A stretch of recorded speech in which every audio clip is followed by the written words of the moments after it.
企喺度，影張相先。因為揸住個 file 做要。好多嘢嘅。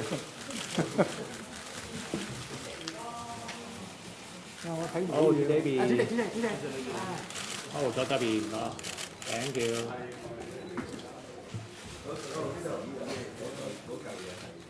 主席再望主席，下邊。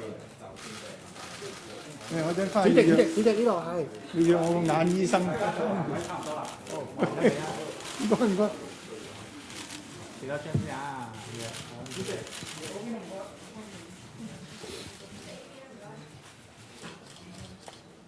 OK， 唔該晒。我坐喺度得㗎啦嘛。Welcome to this press briefing. The President will give some introductory remarks and then you can ask questions. Yes. Last week, the HC Chairman, Mr. Andrew Leung, gave a year-end press conference on the work of the House Committee. As Mr. Leung has pointed out, last year or the past year was an eventful one. Many special incidents occurred. The public may feel that there are a lot of disputes in this council, and members of the public may remember the relatively large number of aborted meetings we had in the past year. And also members of the public tend to remember the time spent on filibustering. But I want to say that in the past year or in the past session, we completed quite a lot of legislative work. A total of 18 government bills were passed, including some very important bills and some very controversial bills. And there are 19 bills waiting for us to scrutinize. Not all of them were presented in the previous session. During this session, the government introduced 29 bills into the council. The council passed 18 bills, including some tabled in the previous session. So we have passed a total of 18 bills in this session. And this number may be a bit smaller than the number of bills that we pass each year on the average. But still, we've passed 18 bills in this session. And then concerning subsidiary legislation subject to negative vetting by this council, 114 items were tabled in the council for scrutiny in this session. The scrutiny of 94 items was completed, and some of them were amended, some were not amended. And then there were 14 items of subsidiary legislation for positive vetting, and all of them were passed by the council. And so concerning our legislative work,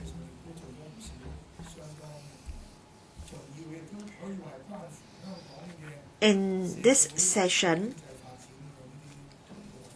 we dealt with legislative work which was important and which had a lot to do with economic development and also people's livelihood.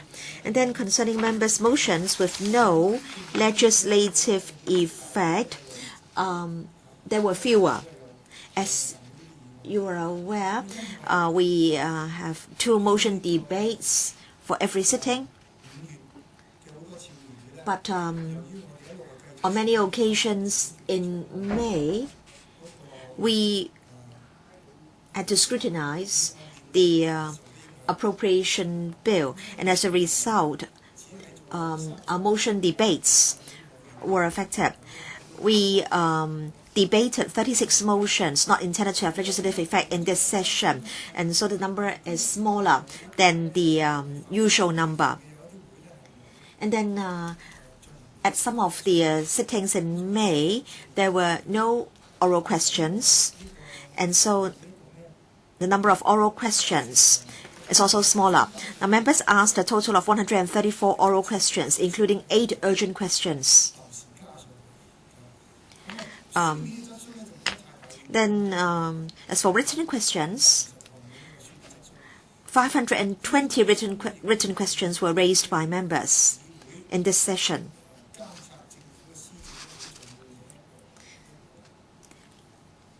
And these written questions are an important way for the legislature to monitor the work of the administration. In fact, the oral questions and written questions raised by members reflected the major concerns of the community, and replies were given by the administration. And I would like to say something about our secretariat. As I said, this session was an eventful one. A lot of things happened, and the secretariat's workload was heavy. For example, although we had 3 sittings which were aborted, most of our sittings were of longer duration when compared with the duration of sittings in the previous sessions. And that was especially the case when members needed to scrutinize bills or needed to deal with bills in the sittings. And so concerning our colleagues responsible for Hansard work, for translation, they really had a heavy workload, but then they were still able to produce the Hansard records and the translated versions on time. And also, as you are aware, many members put forward or proposed amendments or CSAs to bills, and the number was very big, and the secretariat had to work very hard to make preparations for the sittings. And I want to say that the secretariat always does its job well, and as a result, we get full support when we need to have our meetings and sittings. And during several FC meetings, there were members of the public gathering outside this complex, and some of them resorted to more drastic action. Some of them tried to force their way into this building. And the storming of the complex brought a lot of pressure to bear on Secretariat staff, especially our security colleagues. I understand that concerning our security measures, there is always room for improvement. We understand that journalists and reporters may find that their work has been affected. But I want to say that, in fact, our Secretariat staff have been working very hard to make sure that staff, LegCo members, officials, and members of the public in this complex are safe. So we basically were able to make sure that our activities could go on as scheduled. We are still having a review about our work and how it can be further improved, and it has added to the workload of our Secretariat. Additional workload aside, the Secretariat have also done a lot so as to enhance the public services of the LegCo. For example, we have guided tours, in particular guided tours for students who come to visit the Legislative Council. And also we have also got a number of extended activities.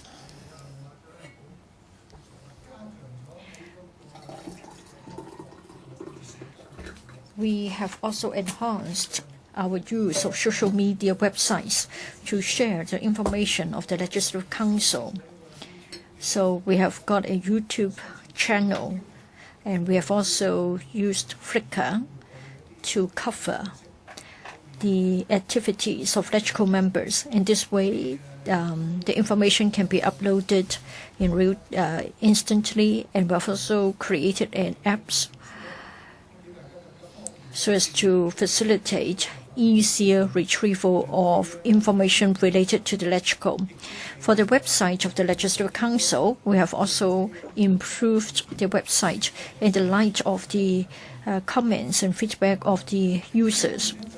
The purpose is to make it more user-friendly. In this regard, the Secretariat will continue to enhance the quality of our service so the members of the public and members of the press will find it easier to get our information. In this session,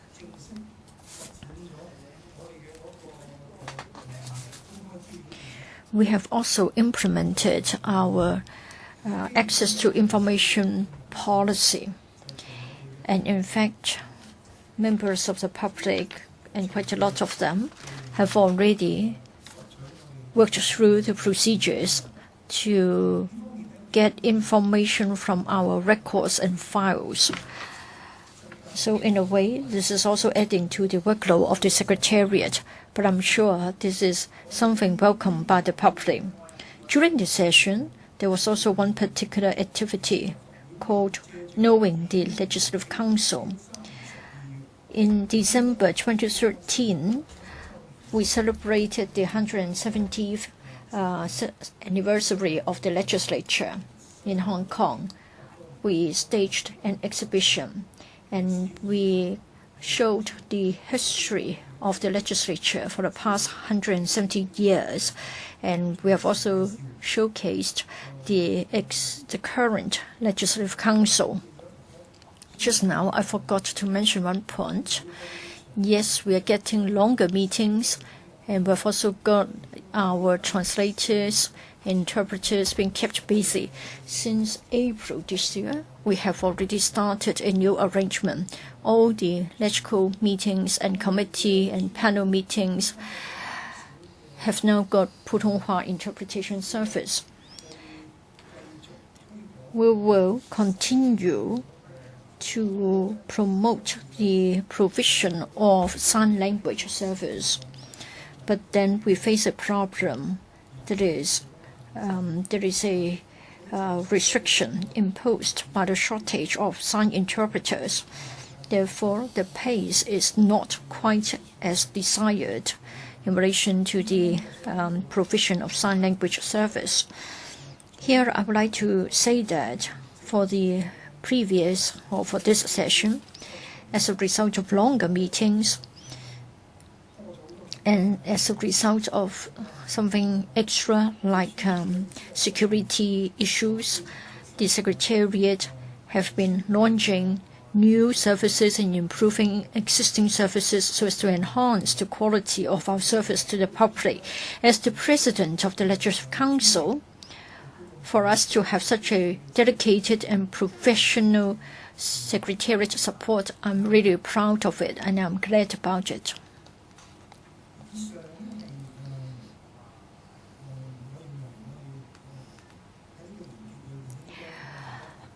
Well, I've just said what I would like to say concerning this year-end or session-end press briefing. Probably friends of the media would like to raise certain issues with me. So at this stage, I would like to open the floor to you for your questions.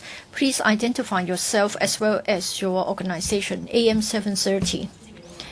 Mr. President, I'm Jiang Shaowan. Just now, you said that during the session, it could be described as an eventful year. It was Andrew Leung. You quoted him, and I think you agree with him. I'm not going to argue with you. We can see for ourselves that a lot happened during the session. So what about the coming session? Do you think that there will be even more events, more serious and more difficult to control? Can you have an analysis as to why it has been an eventful session for the LegCo? As to the events happening within the Legislative Council, I think they reflect the society at large. If you say that there are relatively more controversies in the LegCo, or you see that the LegCo and executive have a strained relationship, well, I think the fundamental reason is that we can see that the conflicts in the society are quite numerous and sometimes quite heated, and there are a lot of disagreements in the society on a number of issues. The CS4A, Mrs. Carrie Lam, has also said that had there been less controversial policies and social issues, the LegCo would not be standing in the way. I think she made more or less a comment to that effect. We had 7 FC meetings concerning the development in Northeast NT. This is controversial. I think all development proposals cannot stay away from the fate of being controversial, as a number of different interests are involved. Indeed, there were very heated arguments within the legislature. Members have different views, and among the members of the LegCo, of course, they will be engaged in a very heated debate. The same is true for the government policies. If there is agreement within the society on a particular topic, I don't think it will encounter any difficulties in the LegCo, but it is unavoidable for social issues to have different people holding different views. So if you say that it is more eventful, and if you want to identify a specific reason for that, well, if you think that it is because we have got a number of members who like to resort to unique or radical tactics, then in fact they were also with us last session. And some of them have been in this council for some time. They haven't only joined the council recently. So if there are not these very controversial issues or subjects being dealt with in the council, there will not be so many conflicts. And then as to why there are so many conflicts, I think I should say that the SAR has been established for over a decade, and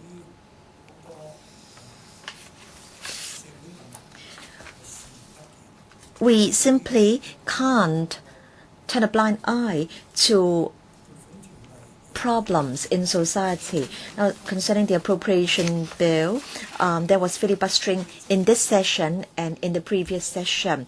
Now, the members concerned want to fight for universal retirement protection, and this subject has been debated in society for a very long time, and we can all see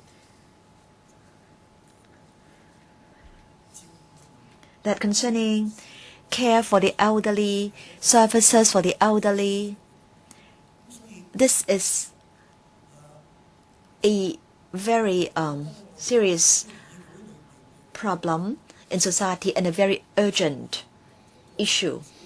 And so I think the controversies and the conflicts in this council reflect the controversies and conflicts in society. Apple Daily. President, I'm Lei Ho Yin from Apple Daily. So you try to explain why the session was so eventful. So do you have any suggestions for the executive and the legislature to consider?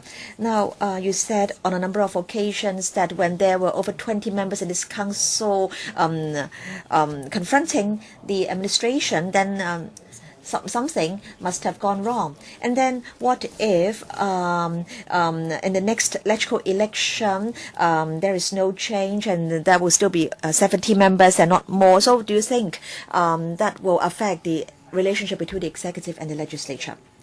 Now, if we want this council to operate effectively, then we need to have all members acting in accordance with the ROP. Now, according to the basic law, the ROP are formulated by LegCo members themselves.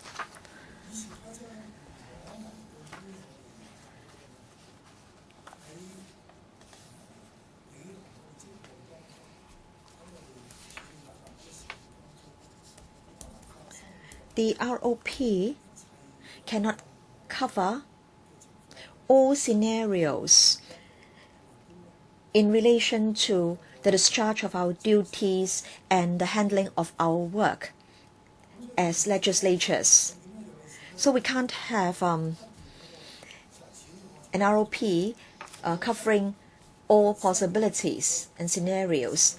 And so when new problems arise, and when we feel that the ROP cannot deal with those problems, we will have to consider amending the ROP. We'll have to try to keep on improving the ROP. But then still, we need to have LegCo members willing to observe the ROP. Let me give an example. During the last sitting, one member said that a male member was wearing short pants in the chamber, and I had to rule on whether that was a violation of the ROP. The ROP states that members shall enter or leave the council properly attired and with decorum. And my ruling was that the member had to change to long pants. So I made the ruling,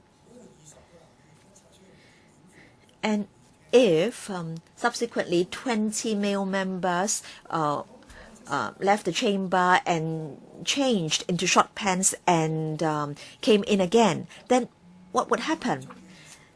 So what I mean is, if some members feel that they have observed the ROP or they have observed the President's interpretation or ruling on the ROP, then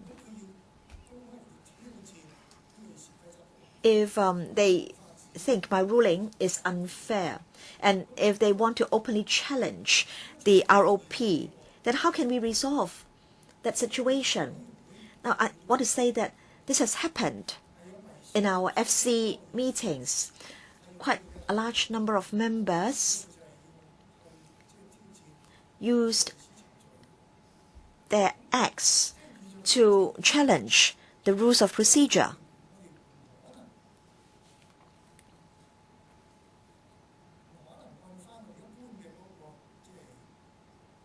And under such circumstances, we can't resolve the situation through conventional means. In other words, if we want the council to operate effectively, then we have to rely on members' willingness to act and do things in accordance with the rules agreed upon. Now, if an individual member breaches the rules, then of course the president can give a ruling and give an interpretation. But if a large number of members feel that the rules are not sound and they are not willing to follow the rules, then that situation can't be resolved by the rules.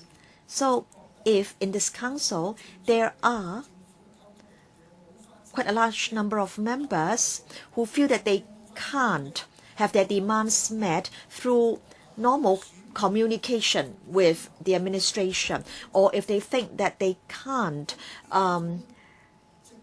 discharge the duties that their voters have put on their shoulders through normal communication and discussion with the administration, then what can be done to resolve the situation? And I think all parties concerned need to deal with such a situation in a responsible manner.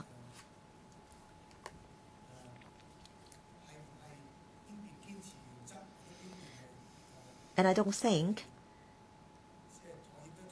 this is about one party not being willing to give way or compromise, or another party holding fast to certain principles. I think we need to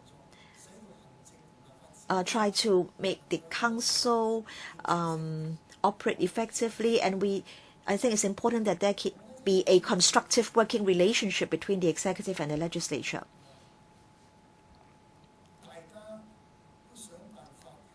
If we all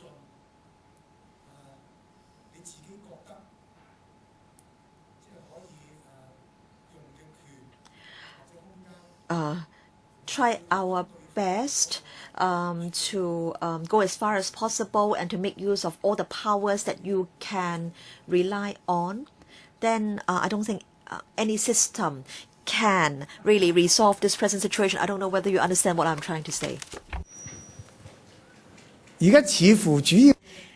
It seems that the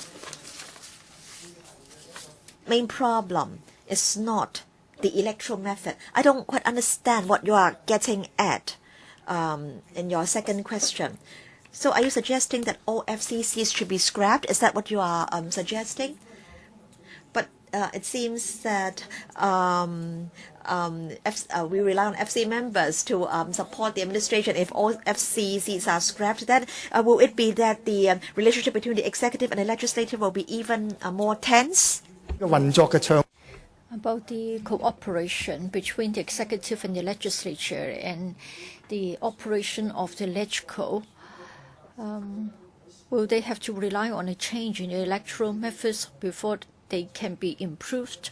Well, for the time being, I cannot see any particular logic here.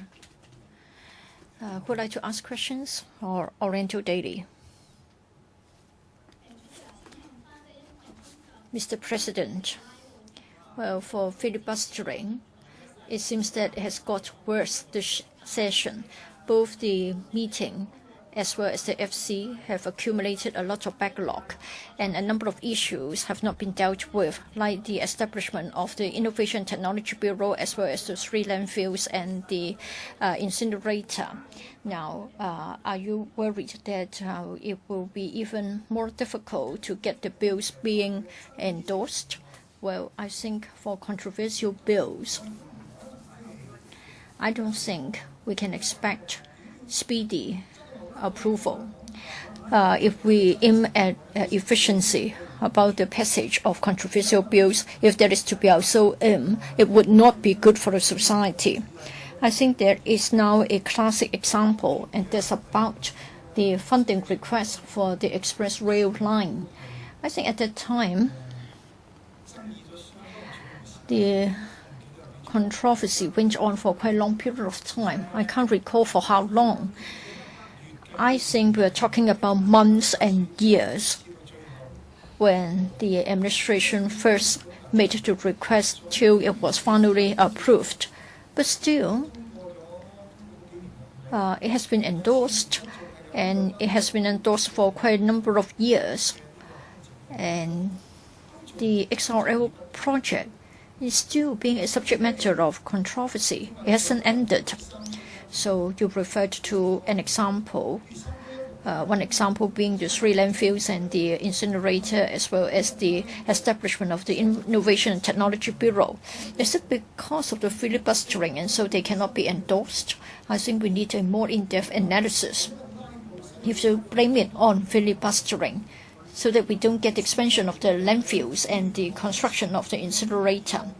Even if we didn't have filibustering for the preceding bills, can we really expect smooth passage of the motions? And would it be good for the overall interest of Hong Kong? I think we need to study the matter. You also cited the example of the ITB. According to the administration, it is said that there's a general support. I think within the LegCo, most of the political parties and affiliations are in support. But still, we cannot say that it is free of controversies altogether. Well, I think if it does go to the LegCo meeting, it will still generate a lot of arguments because it involves the reorganization of the government secretariat. I don't think it is a minor issue. So I can't agree with you that because of filibustering, some motions cannot get passed. Because after all, we were able to pass 18 bills smoothly or otherwise. Still were able to complete the scrutiny and passage of 18 bills, and some of them were controversial. Now, as to whether filibustering has become a problem, yes. Some of the time of the Legislative Council meetings, well, bear with me to say in a very blunt way, has been wasted. 20–30% of our time has been spent on ringing the bell to summons members back to form a quorum. And then there was this supplementary appropriation bill for the last meeting of the LegCo. It was a formality required by the law. In other words, in the foregoing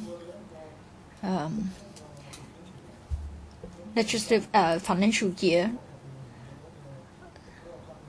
funds have been appropriated to different bureaus and departments. At the close of a financial year, some departments have incurred expenditure above the appropriation, but all such items have already got the FC's approval, or the LegCo has already agreed to the delegation of power to the relevant departments so as to incur the supplementary provision. So for the new and extra provisions, all of them have had the approval of the LegCo. But then as a result of having to so-called close the accounts at the end of a financial year, the administration must come back to table a supplementary appropriation bill so as to make up for the shortfall. So they just copied the figures. In the past, it would not have used more than 10 minutes time because it was not controversial at all. But on this occasion, we couldn't get it dealt with even when we had spent more than 10 hours on it.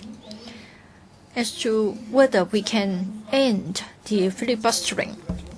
Now, if a member would like to speak, it isn't true to say that they have got nothing to talk about, because the supplementary appropriation bill is about the extra spending incurred in the previous year. So members can query why extra money has been spent. Yes, it has been given approval, but they would like to know why. Because they might say that the FC gave the approval wrongly because of the poor performance.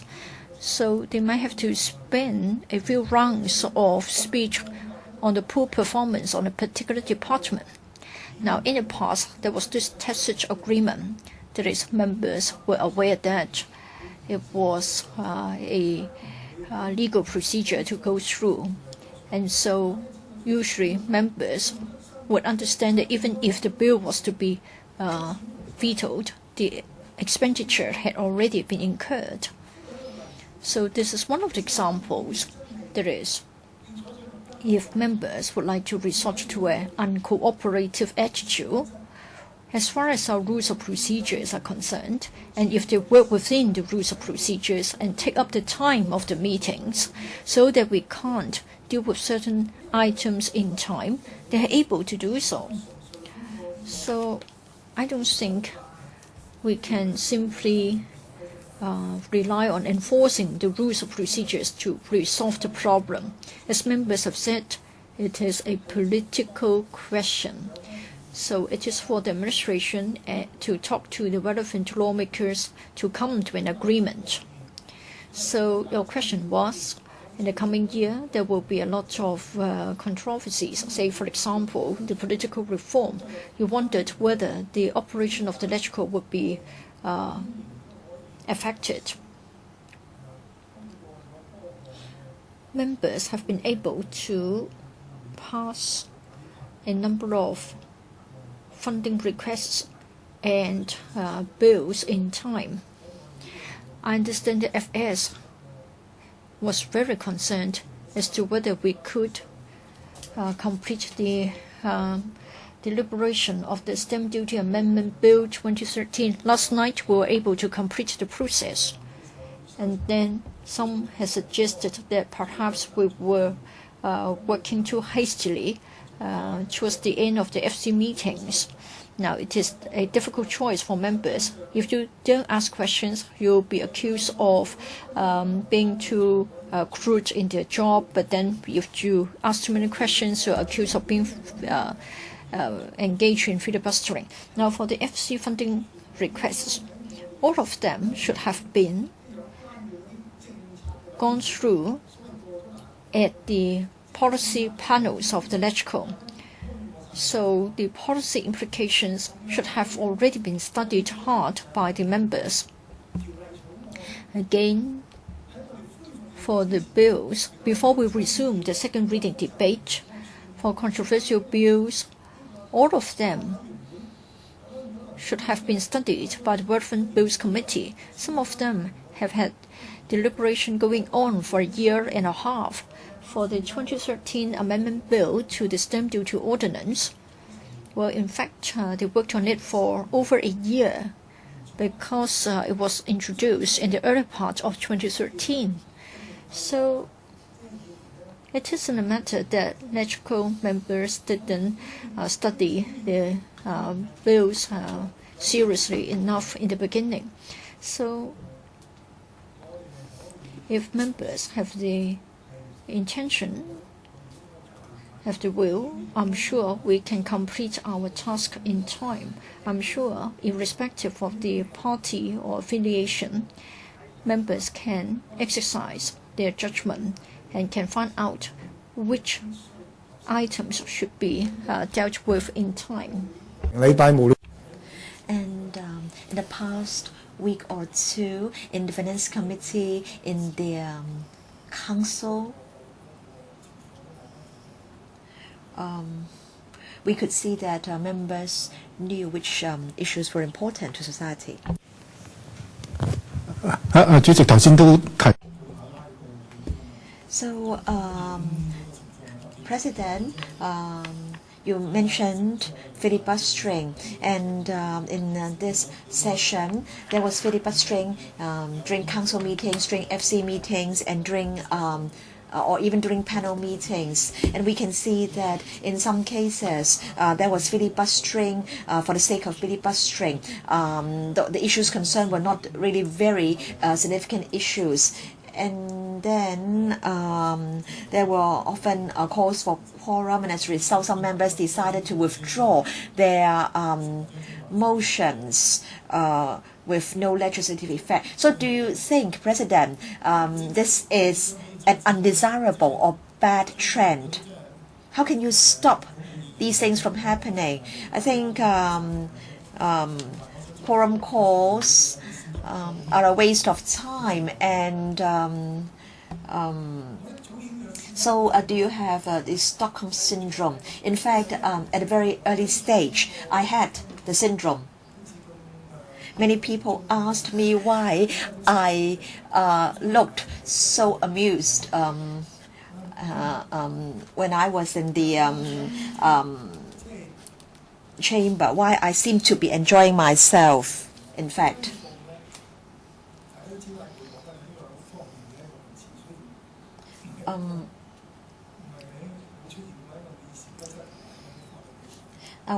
The word filibustering is a convenient term, but it doesn't appear in our rules of procedure and in the law. I think filibustering is different from breaches of the ROP. So if you throw objects around, that's a breach of the ROP, and the president has to stop the act. And if the conduct is grossly disorderly, then the member has to be removed from the chamber. But then, concerning so-called filibustering, this is something that members can do when they make use of the room allowed in the ROP. They can continue to speak on a particular issue. And also, the ROP allows members to call for a quorum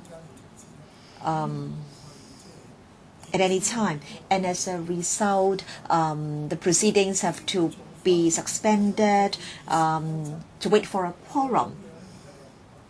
Yes, these quorum calls have taken up a lot of our meeting time. But then I want to say that these are allowed under the rules of procedure.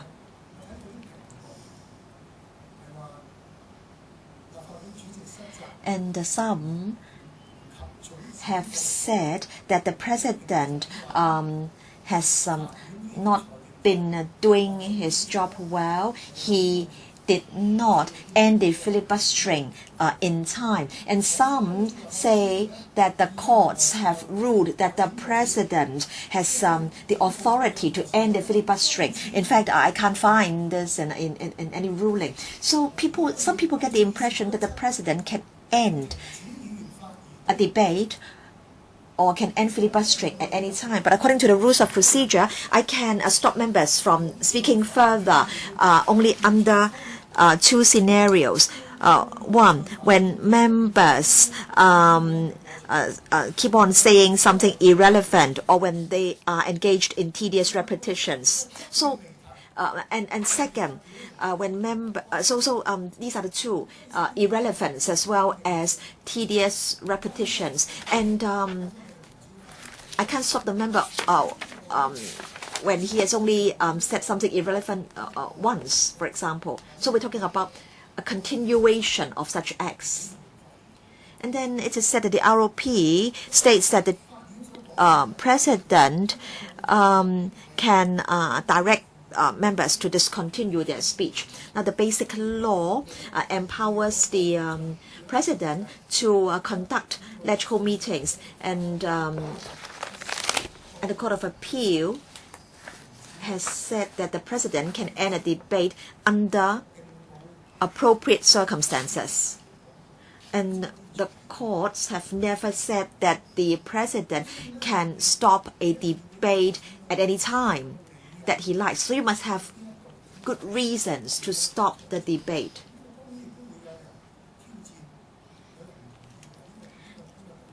And then the president's ruling may be challenged. Not everybody will agree with the president. So if we do not amend or change the rules of procedure, then we can't really solve these problems. Now, for example, the rules of procedure state that any time if a member brings to the attention of the president that there isn't a quorum in the chamber, then there is a need to call for quorum. And then some members may make use of filibustering to try to achieve their goals, or try to make their demands known. And I want to say that, in fact, filibustering is also found in the legislatures of other countries, and in fact, in some cases, the filibustering did have an impact on the administration of the government. Now, those members know very well that they are the minority in the council. If the matter is put to the vote, they will lose, and so they make use of filibustering to force the government to compromise or to sit down and talk to them. But of course, whether the government is willing to compromise, whether the government is willing to talk to the members concerned, is a political decision on the part of the government. And I believe members do understand.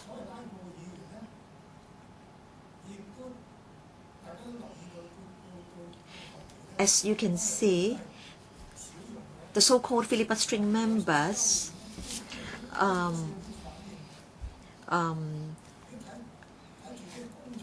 exercised a more restraint towards the end of the sitting, because they were also aware of what society thought, and they also know that they have to bear the political consequences of filibustering. Say, for example, if the majority of the Hong Kong public are against the filibustering, then maybe in the next election they will face some consequences.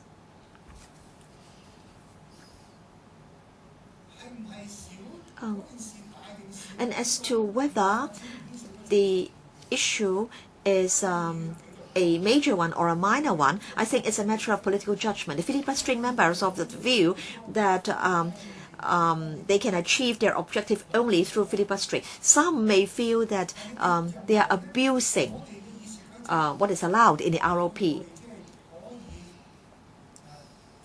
But then the ROP allow calls for quorum. And of course, the purpose is not to enable members to waste the time of the council. And so if members make use of the rules of procedure to take up the council's time, you may say that this is abuse. In other words, this is not the intention or the objective of the relevant rule. But then, as I've said, this is a matter of political judgment and a matter of political choice. RTHK. President, yesterday the CE submitted his report to the NPCSC. Now we have all read the content. I believe you've read the report as well. And so, having read the report, what in your view will be the situation in the coming session? Will there be more filibustering? And then in this session, we saw the very tense relationship between the executive and the legislature, and we also saw a tense relationship among members. So concerning the performance of LegCo members, performance of the FC chairman, it seemed that the public did not think that their performance was satisfactory. So what is your assessment of their performance, and what can you do to restore the public's confidence in LegCo members? And some members and some of the speeches made were regarded as laughing stock by members of the public. Wasn't it good? Because the LegCo meetings and the culture are very boring. Wouldn't you agree with me that it is good to have something that you can laugh at? Now, for the CE's report, you have said that I would not be commenting on it. As to your actual question, I think premature to give an answer. When we do scrutinize the political reform-related matters, as you know that there are 5 steps in the process. The most critical one will be the 4th one, for the Legislative Council to scrutinize the bill, and we need the 2/3 majority of the LegCo members' approval before it can be endorsed. Will there be filibustering? I think there will be 3 different possibilities. First of all, and I would like to see this happening. First of all, the proposal is welcomed by everybody across the political spectrum, and the society are happy about it. Maybe a minority of LegCo members are not happy about it, and even if they filibuster, they won't get the general support, and they will offend the majority of the community. So the first scenario is that it is a model that everybody is happy about. Another possibility is that it's a very poor model. In the society, most of the people just dislike it. But then the administration has secured the support of the pro-establishment camp, but they're not able to get a 2/3 majority. So they can't make it. They don't have 2/3 majority. When the matter is put to the vote, it is vetoed, and then there is no way that people would be motivated to filibuster. Why didn't you ask me? Would it really happen? Do you think that this is more likely to happen? As to the 3rd scenario, is that it is a very controversial model, but then somehow, for a reason or other, the administration has been able to secure enough votes concerning the proposal. That is, when it is put to the vote, it will certainly get endorsed. But then quite a large number of LegCo members are strongly against it. They know that when it is put to the vote, it will get passed. And in this scenario, there is a very high likelihood that there will be filibustering. Would you agree with me? So 3 scenarios. So the chance of having filibustering will be 1/3.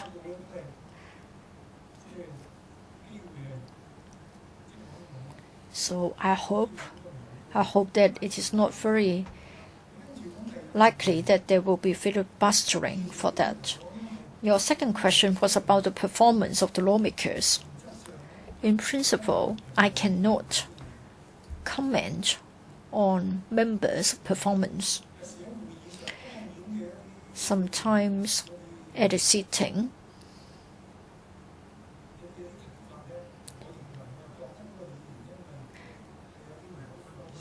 a member may breach the rules of procedure. I may remind him or her, but it is not the same as judging or commenting members' performance. Now, please do not forget that for the 2012 term of the legislature, we have got quite a large number of new members. And then, as Andrew Leung has said, it's an eventful session. We encountered new issues. We encountered new problems. And we have got more of them in this session than previously. There were criticisms about the performance of the Finance Committee at their meetings, and it has been suggested that replacing a particular member will be much better. But to me, for such a controversial topic, and for so many members to adopt an opposition attitude or adopt a deliberately uncooperative attitude, even for an experienced chairman, it would not be easy for him or her to handle the case. We have got many new members, we have got new scenarios and new difficulties. Therefore, for our overall performance, I hope friends of the media and the community at large will have an objective and fair assessment. The one at the back. I have been too long-winded, I'm sorry.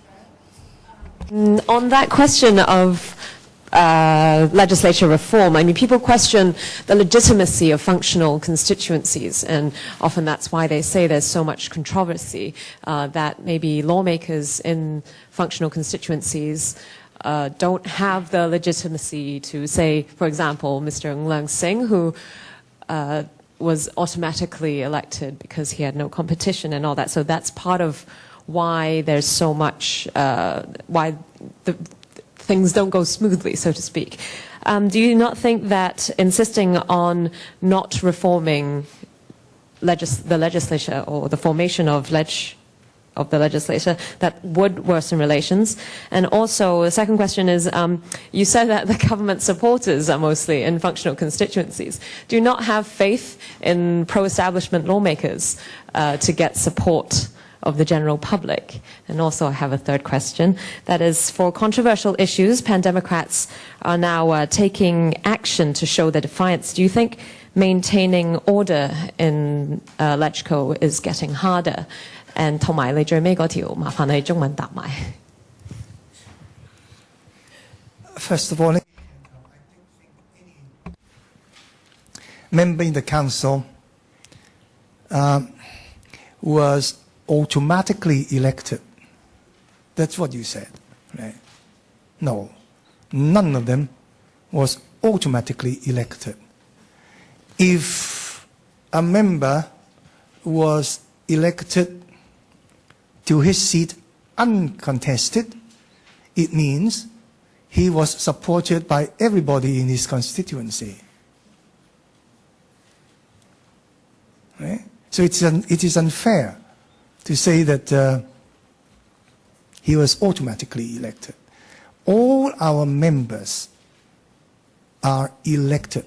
There are no appointed non-elected members in the council. However, we all know some of the constituencies are very small. So the functional constituencies vary a great deal in their sizes. In some constituencies, there can be tens of thousands of voters, while in others, perhaps only a few dozen. Right? So this is unfair. We know that. We know that the functional constituency elections are neither fair nor universal. So they do not meet the basic requirements of democratic elections. We all know that.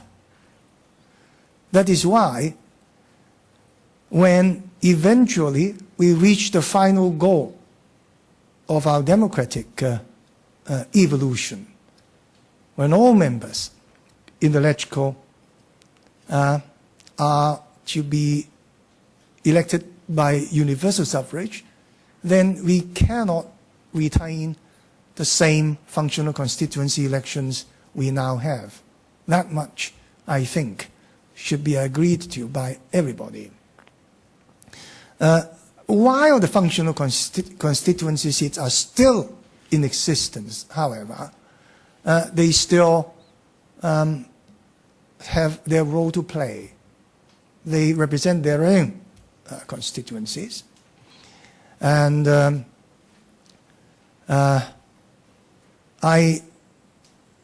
it should not be my role to sort of defend the retention of the functional constituencies, but because they were elected according to law and also according to our basic law, they are legitimate in that sense. They are playing their own role. So that's that. Yes. What's your second question? You said that government supporters are mostly in functional constituencies. So does that mean, you said just now referring to the Apple Daily question? Okay, I'm afraid that that's not the general rule. That's not the general rule. But often the government, well, there is a rationale behind that. You see, take this very controversial proposal of expanding the the landfills, 三堆一爐, let's say. It is, well, what do you think? Do you think we should go ahead with 三堆一爐? Do you think we should go ahead with building the, what's it called, incinerator? And also expanding the landfills? I guess we have to. But let me tell you this. Any party, any political party, which has to rely heavily on support in the geographic constituencies will be very reluctant to support such government proposals. The functional constituency members, well, they have less to worry about. Because they do not have to rely on supports in particular geographic regions, right? So this is the kind of balance we now have. So I think perhaps it would be a bit more fair to look at it this way. So when the government comes forward with a proposal which meets very strong objection from some of the geographic constituencies, then of course the government has to rely on the functional constituency members. On the other hand, if the proposal, for example, is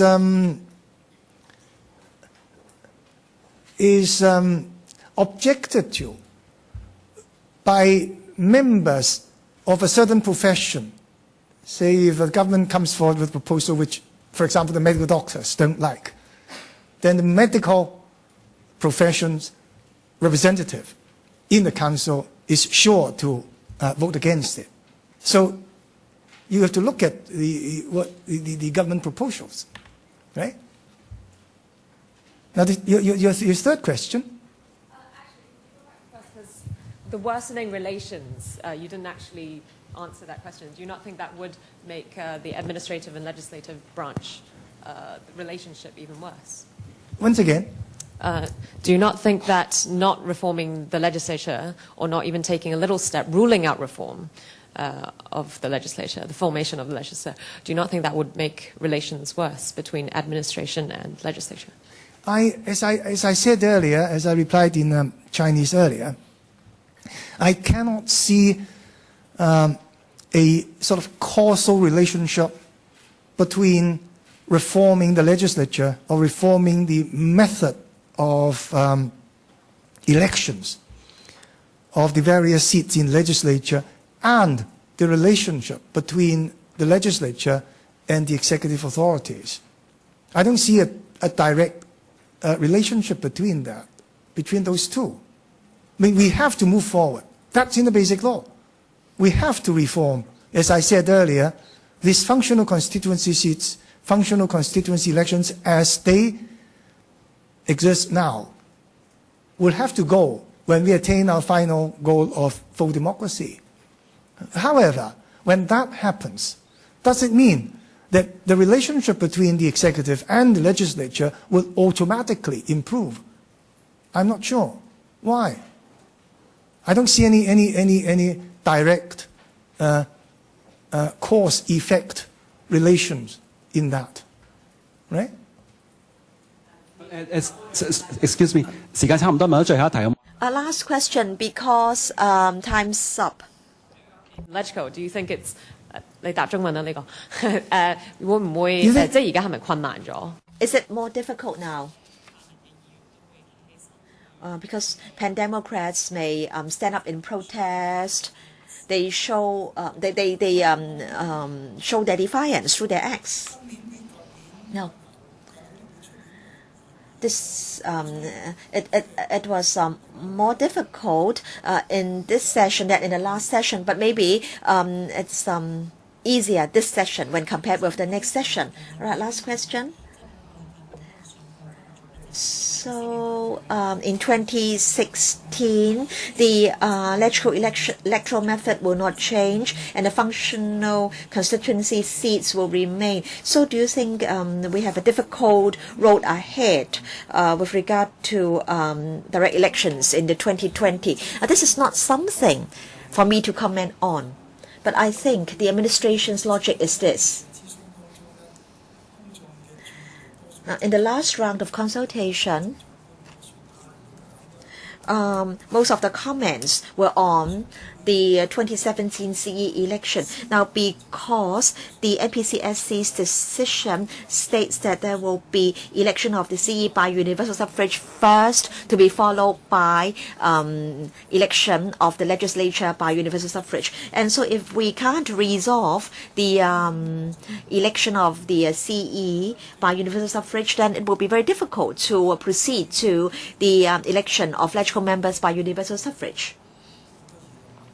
And I'm sure on these issues there will be a lot of discussions and debates in this council in future. For LegCo in the coming year, and what do you think needs to be done to really improve the relationship between the executive and the legislature? 咁難嘅呢個題目。The biggest challenge. No, I do hope that the worst challenges have all happened. They're all behind us now. Right? After what we have seen in the last year, I don't think there can be anything challenging at all in future. 多謝各位。Huh? Improve well. As I said earlier, it takes two to tango, right? I mean, both the executive authorities and my colleagues in the LegCo should think in the best interest of the community of Hong Kong people and try to rebuild the kind of constructive working relationship that is required, which is very often lacking. Right. OK， 多謝各位，唔該晒。Thank you. Sorry, the speaker is not coming through.